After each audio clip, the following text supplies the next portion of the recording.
ale tiki ye lisusu nayebi te bino bato ya IDPS bozobanga mpe état de droit na bino soki te bino moko mpe bokokangama de eza ndenge nini. Et moi, j'en profite ici pour dire que j'insiste pour que les cadres de demain, les dirigeants de demain ne soient pas des gens qui ont été mêlés à la mégestion.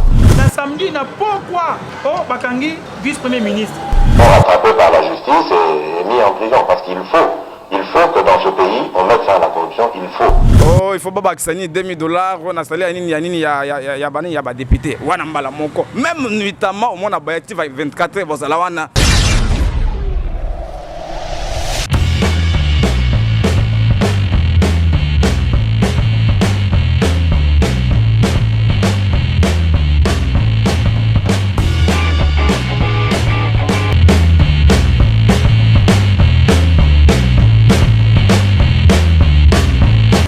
Bandeko balandi ya Yoka Base Télévision lelo ezali émission na bino bomesala kolanda chaque jour tokoyamba monsieur Sylvain tokoyamba lisusu na monsieur Jonathan oyo azali président ya association Yoka Base bokende susu wapi chaîne ezaka ka moko obo mesala kolanda bo abonné vraiment boyeba ndenge nini mboka ezokende bakamango ezovole ndenge nini makamango ezotambola ndenge nini na mboka na biso vraiment tokosepela makasi bo s'abonner massivement parce que boyeba nini o eza na kati ya émission na bino ezolobela na kati ya émission na bino bo mesala kolanda tozokende ko découvrir ba invité na biso ya lelo monsieur Sylvain o azali moko na kati ya FCC na monsieur Jonathan o azali membre ya IDPS président ya association Yoka Base lelo tokolobela sur proposition ya loi ya Obeminako na Sakata et tokolobela lisusu ya arrestation ya ministre ya justice lelo na banzi ete toyambi bandeko mibale na plateau na biso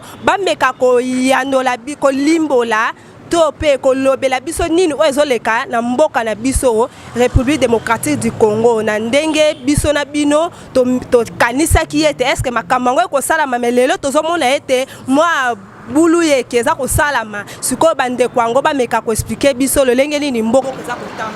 Monsieur bonjour. Bonjour madame la journaliste.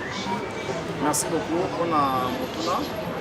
Bonanga monsieur Mata Moni Kalamba azali coordonnateur national il y a association politique Yoka Base où ils allaient mouvement de soutien aux actions de chef de l'État Félix Antoine Tshisekedi Tshilombo. Nazali licencié en sciences politiques administratives, ça veut dire je suis politologue na université ya Kinshasa. Nazali candidat assistant kuna et puis en dehors de ça nazali na makambo Ete azali kaka ye moko te na mopanzi na ye tozali na monsieur mususu azali ye moko nda ko présenter azanani. Bonjour monsieur. Bonjour madame la journaliste et là monsieur Sylvain Tchabambouyi étudiant à la faculté de droit à l'université libre de Kinshasa na banzi tokutani awa nandeko pona ko débattre makambo ndenge ezali kokende na mboka na biso. Merci.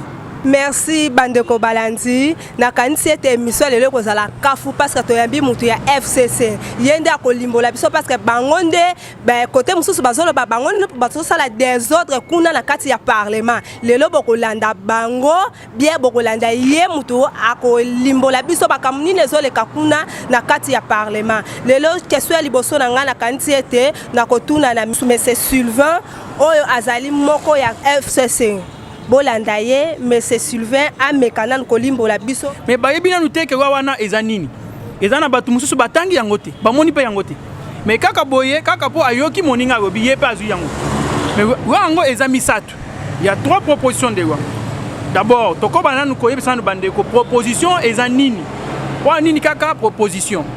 La proposition c'est une action de proposer de soumettre à un examen ou à une délibération ce qui aurait été proposé.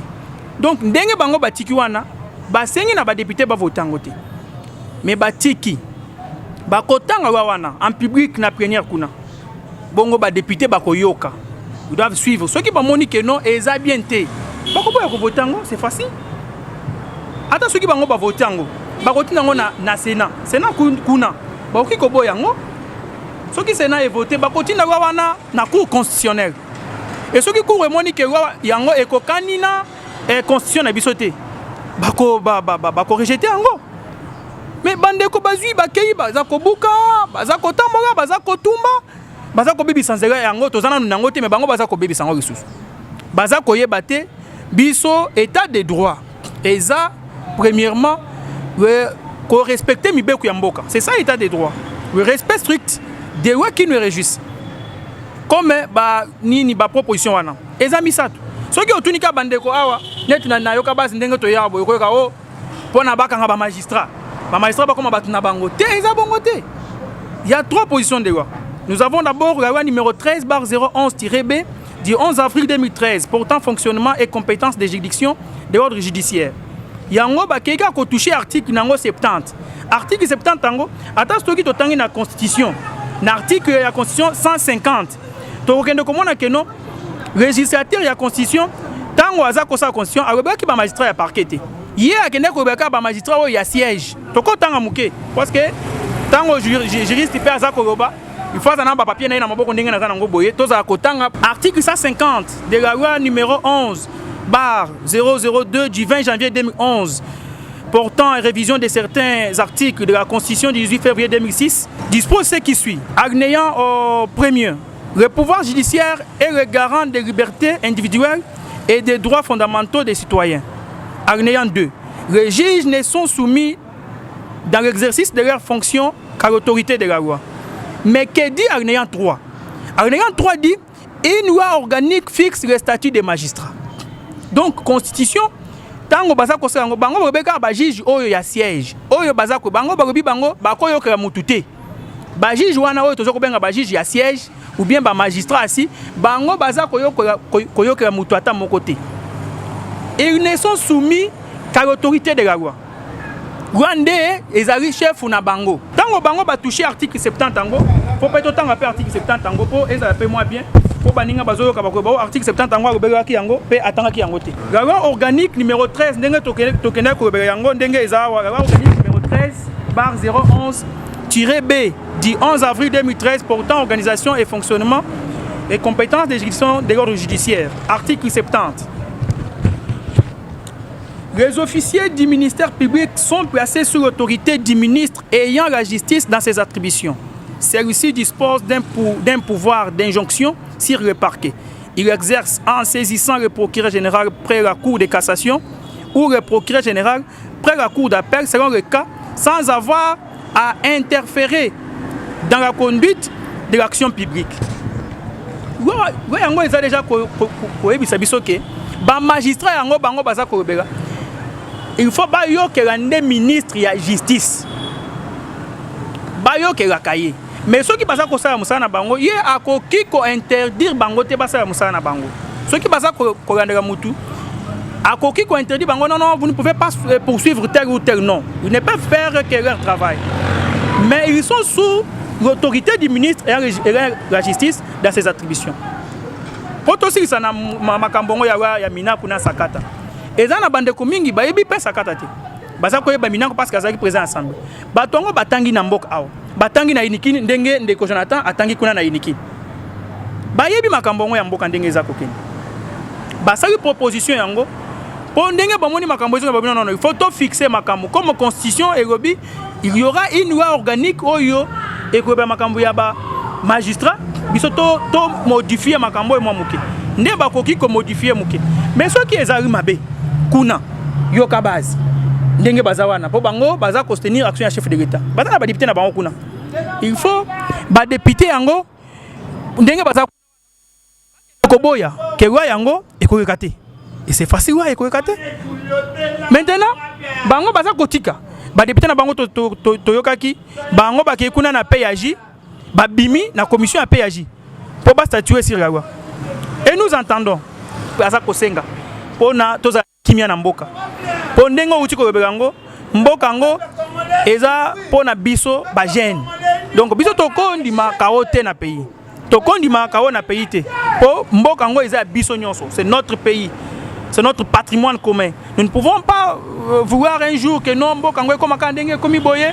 Chaque jour il y a toujours une nouvelle. Et ça riboye, ba boye. Et puis ouais yango ezaka yango mokote. Eza proposition ngo eza misatu. Kuna mais ndeko Jonathan bango kuna na yoka base kaka moko wana nde bango bakangaki. Yango to monaki ba magistrat ba sali ba marche dans certaines provinces pour que non et qu'on ça le maté. justement comme ba magistrat ba boyi bango bako meka ko changer ba disposition wana ezonga na ndenge na ngenge oyo ba magistrat bazali ko senga ezala pour que mboka na biso ezala na kimia totangi yango toyoki oyo eza kuna na kati mais ndenge Jonathan na bandeko na ye basala ki mobugu bazala ko bundisa kaka o ekende te toza kosenga na ndenge toza ba jeune toza kosenga si ya moyen na moment tozali ya pandémie na ndenge mboka eza kokende soit bango moko bakosenga nanu ba retirer yango ndenge peta makambo ezo ya liboso ezali mingi nde tosuki siwana na kanisi ete malobeza kaka toujours na ngambu na yo yo zoloba na biso ete ba loi wana nyonso oyo bino batu ya FCC bolingi bo modifier toyebi ke na ensemble bino batu boza majorité toyebi ke kuna na Sénat bino batu boza majorité c'est que na cour constitutionnelle kuna eza kaka toujours bino toyebi ke ata bazui loi yango batia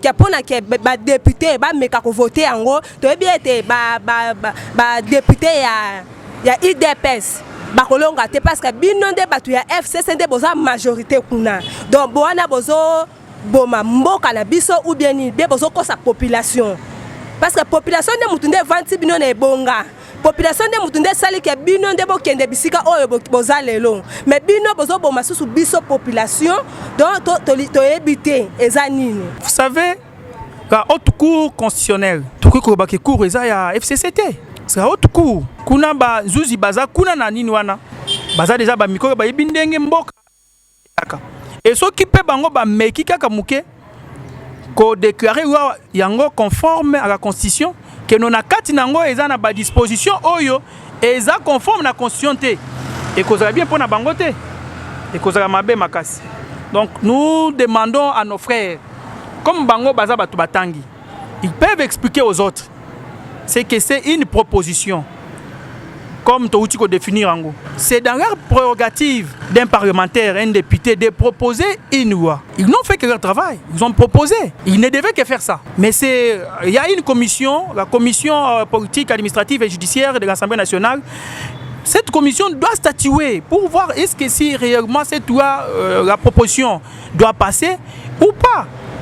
Mais nos frères s'agitent trop. On doit laisser la procédure. La PAJ doit statuer. Si la PAJ trouve que non, vu le moment, vu la période que nous sommes, mais bango bati kande ko buka, bati ka kotumba parce que boko baza kotumba pe baza ko buka tozana nango mingi. Ici était monsieur Jonathan. Olandi oyo monsieur Sylvain Tukoloba comme président de l'association Yoka Base. Balobi était bino nde batu bosali mobulu obimisi population na yo bakende ko buka basala oyo tozomona lelo même la bilili. Merci beaucoup, Ndeko journaliste. Nous avons d'abord débattre Maître Sylvain na Onyonso Aochikoloba. Dans tout ce qu'il a dit, franchement, il a été sincère juste vers la fin. Tant qu'on reconnaître que non, il implore pour nani bandeko na sakata na mina ko sa ni ba retirer proposition de loi na bangoana. Ça, en tout cas, c'est une affirmation pour laquelle il faut applaudir en sa faveur. Chapeau bas, meurtre, parce qu'on recommandait, la FCC, de retirer la loi. C'est-à-dire que tu reconnais en outre l'inopportunité, il y a la loi sur le plan social. Ça ne contribue absolument à rien.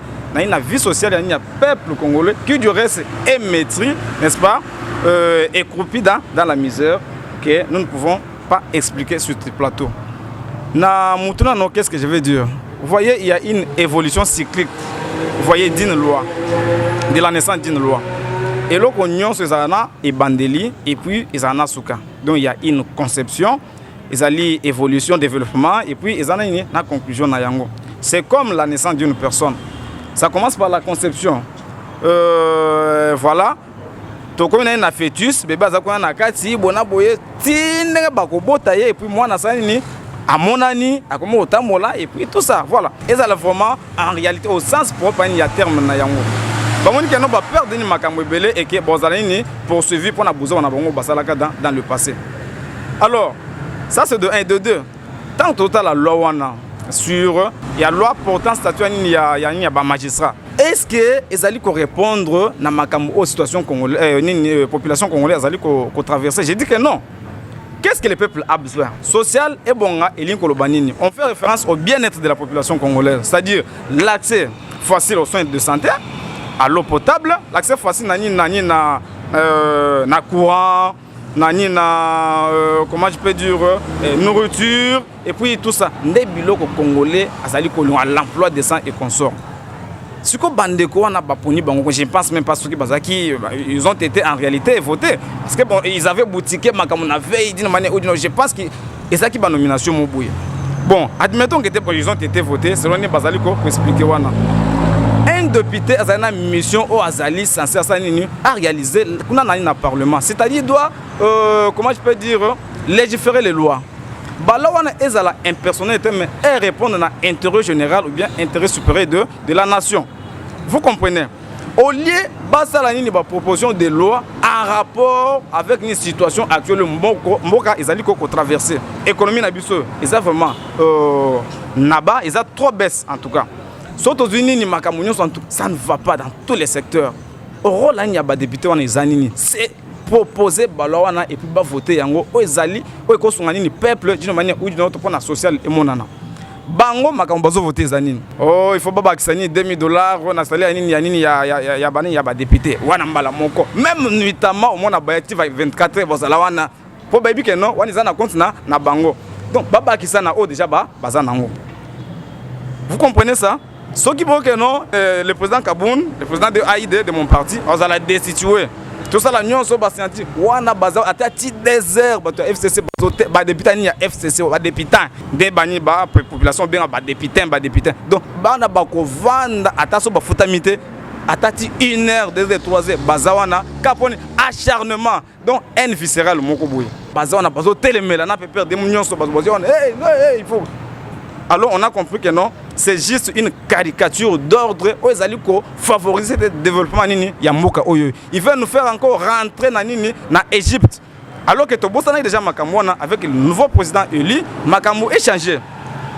État de droit est déjà en avancement. Bango bazo linga to vivre sous état dictatorial nenga bazala kina nendo Kabila. Yango ne population, ce n'est pas yoka bazon qui était batoba bima. Non. Un maître. C'est la population congolaise qui s'est levée, à se soulever contre l'OAN parce qu'ils allaient impersonnels. Dans le sens qu'ils allaient répondre à l'intérêt général, il y a la population. C'est une loi inopportune. Boutiquée par des tambourinaires, il y a FCC. Pandekwana bazoye bana. Bazo ça la nion se peut écrouler. Régime nabiso, tout en la dictature comme jamais auparavant. Les populations mobima, ba association, ba asbel, bani ba ONG et consorts. Non, il y a aussi maté. Ozali kamwani ya moka on met de côté ba appartenance na couleur politique baya to sanini to bima na nzela parce que bazo yo kate na ba conseil ba pesa bango na bambilili bani bazo yo kate. Qu'est-ce qu'il faut faire? Il faut biso moko na nina na nzela. Il faut population moko la vraie majorité populaire ba kene basani ba mettre fin na chaos au bazo linga ba boutique na bande kwanya FCC. Donc c'était cela et ça eu de peste et encore moins yoka bas on a le président moto atinda ki batu non ndeko Martin Fayulu. Il s'oppose au pouvoir nabiso. Mais il a déclaré qu'il contre en défaveur il y a loi, il y a des communes qui ont sakata. Ndeko Jean-Pierre Bemba, ndeko Moïse donc ba force nous protagoniste wana qui contre loi wana. Est-ce que zali de peste? Non. Vous voyez syndicat ba magistrat et tout ce monde là ba loi que non. O ezali ko saka, o ezabuzo ba pena. J'ai félicité maître na makamwa azotanga tani na ba livre wana. Oui, c'est bien bon délire. Vous avez lu depuis longtemps, 18 ans, tout ça, vous étiez toujours affilié aux lois. Ce qu'au Kanisi Malamo, à l'époque, le Premier ministre a voté pour la projet, il y a parlement. Oh, mais en réalité, il y a régime il y a des tests, sans que réalisation il faut peuple à télémaner. Alors je pense que les sont nets d'alarme pour la récidivisme parce que na FCC ba député tout baza ba têtu. Oyo susu akozongisa eza de peste moto auté melango mais la population congolaise cette fois ça c'est encore beaucoup plus grave. Voilà ce que je peux dire par rapport à Ninia ya moto na yo ezalaki bisote moto sala que non batu batambola na nzela non ezalaki population congolaise dans son ensemble à travers le province au ba telemela ki banini ba lowana oza impopulaire et puis impersonnel qu'on a pas échappé na justice. Na kanti ete ndeko Sylvain Olandi nyonso oyo président ya association yo ka base monsieur Jonathan auti koloba ete bino batu ya FCC na ebite bozo banga lokola monsieur Vital Kamerhe akangami population toleli tolobi ah papa mokonzi aye ko reconnaître à tel biso état de droit congolais nyonso mais bino batu ya FCC comme si bo sepeli pendant l'état de droit ngote motuna mususu na kobakisa donc bino batu ya FCC boza na souci ya population te population bazo vivre na passe donc ba loi na bino bozo voter wana eza ba loi pour na intérêt na bino et non intérêt ya population ce que ça que ba loi bozo voter parce que intérêt ya population azala bien population lia bien alala bien bozo tonga banda kwa minene pona bino na bana na bino bozo tonga banda kute pona population afutela dollar ezo mata nyonso ezaka kama bebe parce que bino batu ya FCC bozo sala mubulu kona na kati ya parlement comme boleki ebele boyebi ka so bote loi bino moko boko voter yango eko bima yango wana boza na souci ya peuple te ou bien nini awa sikoyo ce qui azako ba FCC azana souci ya ngai nani azako kumba kuna ministère ya éducation oyo gratuité oyo ezaliba wa bana nyonso baza kotanga pamba baza mutu FCC te na FCC kuna bato bazaka motema mabete batambo yaki na bamboka ya banona mais na chasa to moni kimia mais un jour personne qui pakangi mutu mususu ya yoka base ndenge bango baza kote na bango wana kuna bandi mape mutongo akende na ndenge ndeko Vital Kamerhe akendaki souci ya peuple eza na mutu ya bato nyonso na FCC kuna batu c'est toujours des humains on ne manque pas de faiblesse des erreurs ba carité na bango 200 000 est-ce que Pedro Apesa komate ezaka FCC ezaka komate mbongo bango bozana bino bozana présidence le président est le garant des bons fonctionnements des institutions de la République ozawana il faut que bino nde bosa moyen que makambo ebonga makambo ekobonga na FCC te FCC azawana azana na bino na coalition mais c'est lui qui gère le pays c'est le président de la République le président doit faire mbongo ekita tozana pandémie toyebi mais makambo eko fongama mais nyonso eza bloqué to respecter que ndenge ezokende wana soki toza sincèrement toza na état de droit il fallait pas to la procédure mais état de droit ngo eza kaka pona makambo moko boy ça c'est état de droit oyo état de droit non ce n'est pas quand même sérieux faut bande ko bayeba ke FCC baza batu net bango baza soki baza ko sa makambo ya malamu tondimaka ke makambo oyo eza bien mais pona bango soki kaka oza mutu FCC ata osali bogamu ata osali mabe yebaki ezaka mabe non et yango eza kozwa ba tout temps FCC makambo FCC na cache ezate nous sommes tous des Congolais le bien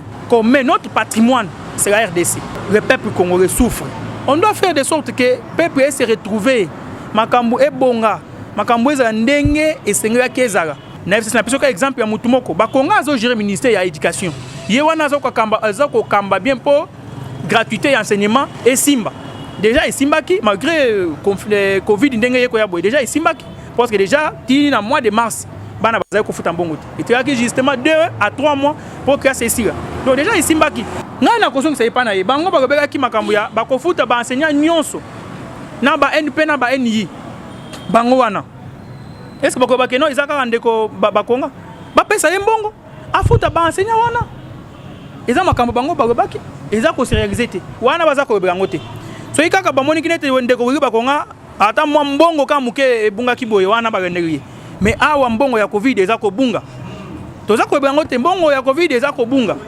to bepe yango te so ki ba meka ko interpréter mutu moko boyaka na mbongo wana ya Covid wana acharnement o FCC aza ko nga kashite eza bongo te ndeko Jonathan il faut ba bisaka batu vérité ba bisaka batu vérité. Et ça FCCT. Nous sommes dans une coalition et non dans une cohabitation.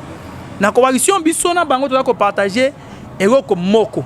Mais comme nous sommes dans une coalition, FCC cache la moka ya batozana a été. Il y a une pense. Il faut bisona bango to partager idée moko. Pomboka et kende liboso. Mais bango baza ko se retirer. Baza ko se retirer. Tomoni awa yende nga zana batu ya yoka base. Ba de sué président na bango kuna na bureau ya ensemble.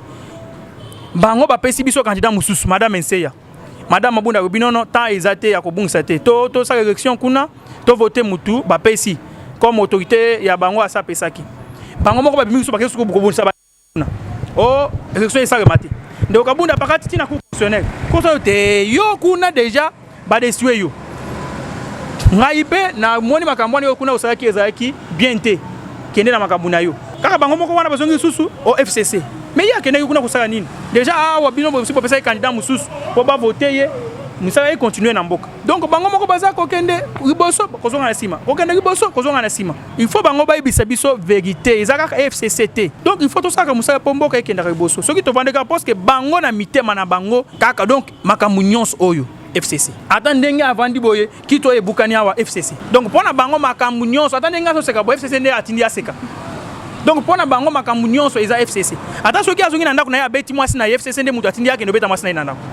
Donc makambu se komika ka FCC. FCC a bien te. Ministre ya justice tunda la kanti ete batu nyonso balandi ete akangamaki. Mais toyoki ya bimi. Vice ministre Foto mekana mo wana toyeba azali nani azali na ba oyo bazoya juste na sima ya premier ministre. Donc baza mokonzi munene na mboka na biso. Mais tomoni un samedi pour toyoka na réseaux sociaux makambo eza kotambola conseil des ministres ya vendredi et katana kibongo président akendaki ndenge toyoka na réseaux sociaux. Na samedi na pourquoi bakangi vice premier ministre. Na tuni ndeko Jonathan ye kuna akendaki ko commettre faux usage de faux.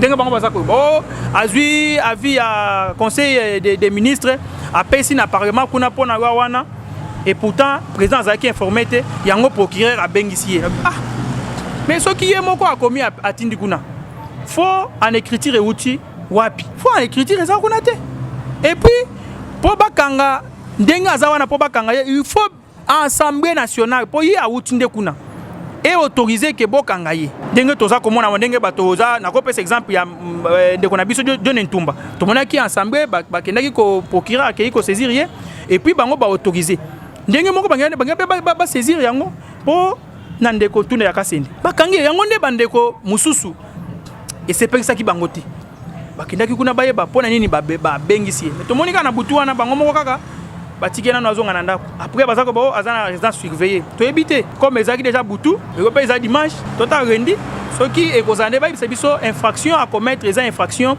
nini po bakanga ye samedi na bayre wana abomi tubi mutumberi ou bien ça ni parce que infraction wana ata faut en écriture wana c'est déjà une infraction soki bango bazako ba eza flagrance wana oui to yebi biso nyonso la flagrance c'est une infraction qui vient de se commettre maintenant même mais s'il y a même flagrance yango samedi kaka boye na bapoko bokangi mutu botindi bana yeba policier bakei bokoz na yenyo so wana bakitisi yango na se ba memi akomema mamna nini o mandanda mene et puis ba memi kuna ba sambisi ndenge toza koyoka to yebina nu fona ngo ndenge makasité po bango moko bakangaki après ba yususu ko kotika e mutu akangaki wana eza mutu ya kangaki député wana samedi kisusu donc procureur wana to ba eza makamuna ye akangaki député wana samedi kisusu akangaki député samedi na Kigote amemia atie na résidence surveillée après ayesu kotika ye to moni susu akangi ndeko tuna ya Kasende VPM ya justice et garde des sceaux samedi na butu batikiye ndenge to moni eloko wana en tout cas sepeli simboka te bana mboka mingi ba sepeli na eloko wana te pour bakanga vice premier ministre de justice na Berwan. Mais nous voyons que notre grande surprise un mandat d'amener contre un premier vice-ministre, ministre de la Justice et garde des Sceaux. Quand même, c'est regrettant dans notre pays où nous prenons l'état des droits. Donc, ils ont bien été. Mais ndenge bakei ko kangaye wana, ezali penza ndenge senga ki bakangaye te. Parce que pour bakanga mutuneti il faut Assemblée nationale kuna et autorisé. Na yebi ke okota ususu kuna Assemblée nationale ezaba tuna bangote. Monsieur Jonathan, yo tant que président de l'association Yoka Bas na kati ozo soutenir chef de l'État na UDPS. Kaka bino moko ministre de la justice tunda akangami alebo ati tiki eli susu na ebite bino batu ya UDPS. Bozo banga pe état de droit na bino soki te bino moko pe boko kangama de sandenge nini. OK, merci beaucoup pour na mutuna na yo. Concernant dossier Yanine Yandeko ou Yanine ministre de justice tourne à Kasende. Moi je veux dire premièrement na loko o Tchokoloba, UDPS tozo banga justice parce que ba initiateur ya état de droit na mokoyo et ça biso ni mutu na état de droit. Ozo ba non, ovandi awawa banda soki 18 ans so combien d'années état de droit ezala ko zalate. Ezaki soki nani o mina ko lobine alobana ne salema, kabila ne alobana ne salema. Vous comprenez ba matata pour nyonso wana. Donc, IDPS n'a jamais eu peur, il y a état de droit parce que le pilier, il y a état de droit, il y a RDC, c'est l'UDPS à travers le président de la République, Félix Antoine Tshisekedi Tshilombo. On a au boss sanati. On a un discours, il y a moral, on est qu'au Sylvain.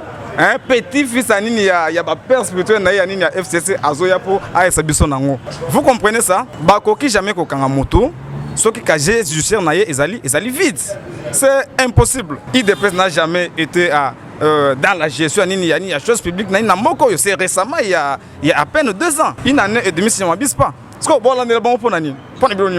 Surtout quand il y a des détournements et conso, à la base, FCC. Vous comprenez ça? Ils ont peur, il y a l'instauration d'un véritable état de droit. Alors, pour conséquence, tout le monde va s'adapter au rythme de l'état de droit. Maître Sylvain, adepte à FCC, qu'est-ce que je vais lui demander? Il faut à conseiller s'adapter au rythme de l'état de droit. Vous comprenez? La loi n'est toujours pas, malgré les dire, mon frère. Aucune prison, il n'y a pas de problème. Mais ce que l'on veut, c'est le respect de règles, le respect de quoi, de texte. Ils allaient réjouir Bissot. Donc vous devez encore approfondir la notion de l'état de droit. Qu'est-ce qui se passe concernant des konani oya justice wana tunda kasende. Papa aza déjà na âge de retraite politique mais tout le temps belango akoli déjà mingi papa wana. Il devait être normalement un modèle, un exemple à suivre pour l'instauration d'un véritable état de droit en République démocratique du Congo. Étant donné attribution naie en tant que ministre de la justice, en tout cas pour créer à Salaki Mabé, il devait directement être mis sous map. C'est-à-dire mandat d'arrêt provisoire à Makala, en entendant une audition naie. Comment ça peut se faire que Moutou Bakangé en flagrance? En flagrance pour un faux et usage de faux en écriture. Un ministre de quoi de justice qui est censé être modèle à suivre. Azo participer à une comédie à Bozoba. Est-ce que Moutou a bongo? Non, il incarne la médiocrité à FCC. On ne donne que ce qu'on a. Ce qui il n'y a que de la médiocrité. On ne peut pas inventer la roue. Franchement, la FCC c'est un modèle parce que la 1% sur 100. Mais le reste, vous comprenez? Donc, nous étions déjà ici, tellement normalement ils étaient. Pour exemple, il y a éducation avec les ministres consorts. Mais la gratuité de quoi de l'enseignement n'est pas l'émanation, il y a FCC, encore moins il y a Willy Bakonga. Donc, Ezali, émanation, il y a président de la République, parfois il y a projet naïe, le peuple d'abord et le progrès social. Bazala qui on a il y a gratuité de l'enseignement. À part quand on a immeuble, il y a immeuble, il y a l'État. Non. Voilà la gratuité de l'enseignement pendant 18 ans. Vous comprenez ça?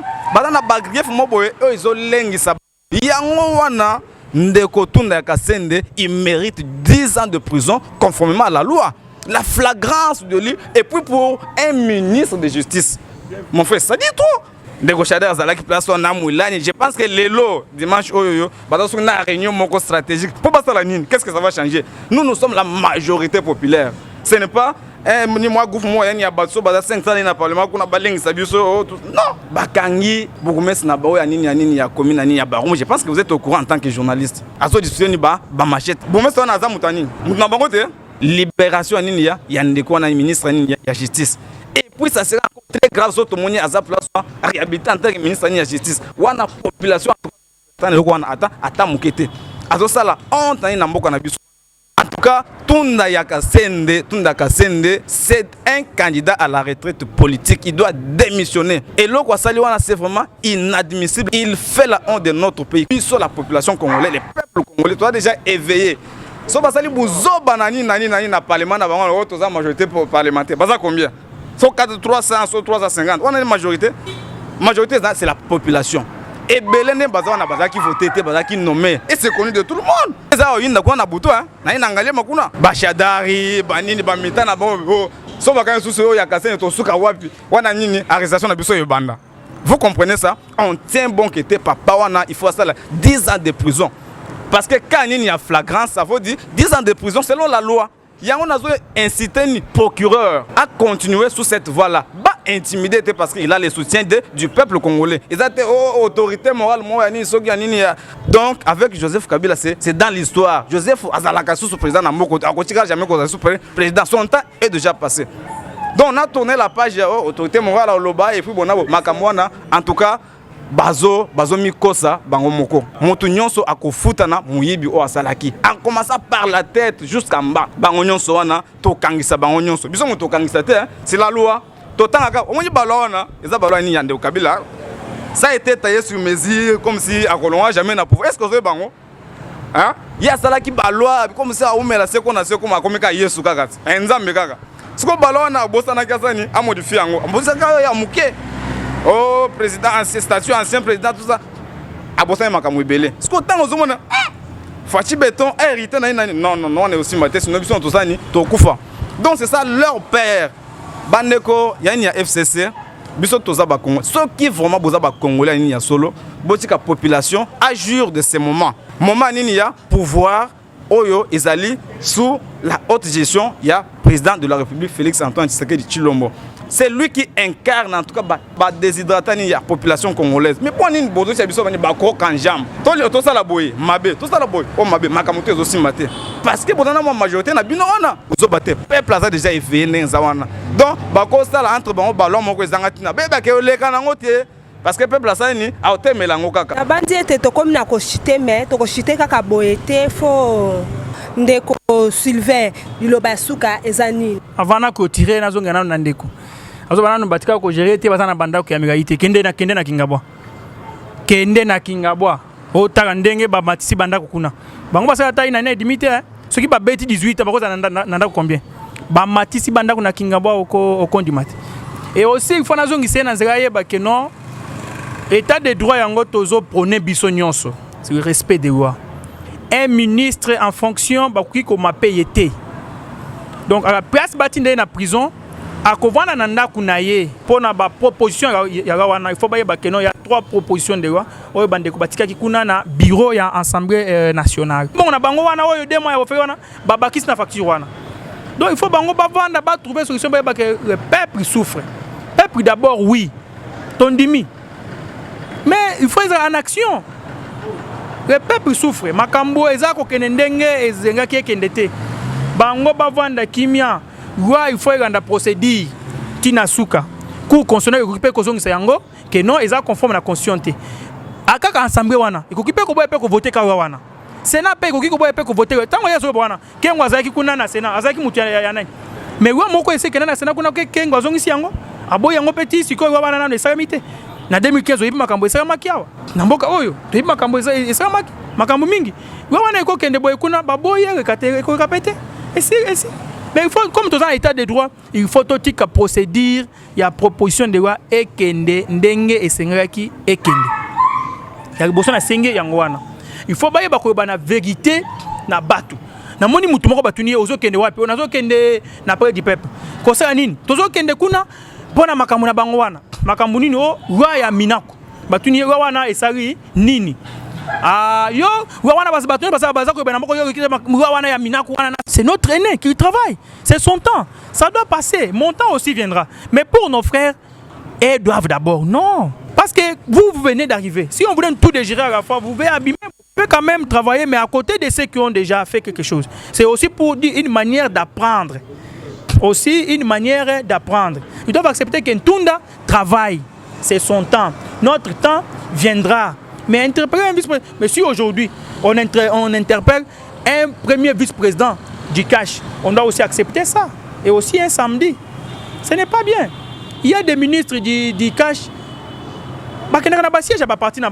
Pourquoi ça ne fait pas débat?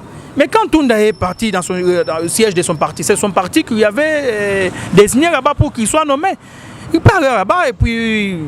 Bah militant bakindaki na parquet pour ba tango abimaki il faut non non on a banda kuna bino ngana kepa na ngai ami bango esika il faut que akende kotika bango ils en a siège à parti donc non ba interprète ngai ba yoki ngai sur papier comme to baka ba auditionner après auditionner nde procureur ebisie azonga na ndaku na ye makambwana ekotaka misama après ndenge azonga ki ekosa débat soki nde kwatongi azuinda kunaye azui mbongo na ye bafutaka bango mbongo ebele akosoma kopango na ye atongi ndako. Est-ce que ça va débat?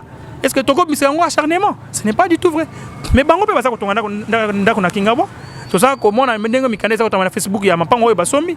Pourquoi on ne fait pas de ça débat? Parce que nous savons que quand quelqu'un travaille, il doit être payé. Ba ko futa mbongo. Mbongo wana akosoma bilamba akoyata bien. Akosoma mutuka akoma na mutuka bien. Akosoma mapango na ye akotonga. Akoba basi na ye ndenga ringi. Donc c'est normal parce qu'ils travaillent pour le pays. S'ils ne sont pas bien payés, ils doivent voler. C'est ça le problème. Ils doivent être bien traités. Il ne faut pas foutre ma penza bien. Pour pas y battre. Parce que nous avons ça mounene. Ou bien des familles en Afrique n'engagent pas. Ce que nous avons des journalistes au Vandiboy. Ou comment on a tata moi c'est, moi na quoi, moi na bateau na coupé. Ce que yo kuna musa ba futa ka to kosani. Au bana ko iba kamba mongo wana ozomo na kuna. Il faut pas foutre yo bien. Ce que ba futi yo, au pesi bango yo pe au mono tika na mamuke wana pona ko vivre na ça va. Ko zo mutama ya ko ibate. Mais ce que kuna ba futa mbongo mike boy non. Yango leta saki que non. Ce qui mutu azui musa munene ba futa pe mo mbongo ya komata. Pour conclure, qu'est-ce que je veux dire? Je vais tout simplement dire que il faut que le maître sache que le pays ne se gère pas entre deux individus comme il le croit. Il prétend cela, mais c'est totalement faux. Le président Antoine Tshisekedi est le seul garant, n'est-ce pas, de bon fonctionnement des institutions. C'est l'autorité suprême où Azali Kokamba Mokoyo. Donc ça ne se divise pas aux amis balé l'autorité moralement. Quand moi, le peuple, biso to yuma kamwa na te. C'est lui que le peuple congolais avait voté. C'était le président Félix Antoine Tshisekedi Tshilombo. Joseph Ndeni. Parce que le président élu par le peuple congolais, c'est le président Félix Antoine Tshisekedi Tshilombo. Donc c'est une autorité moralité. Ils sont dirigés par Félix Antoine Tshisekedi Tshilombo. Souci na eza que la population congolaise a se retrouvé. Par rapport à la promesse na au Salaki. Vous comprenez?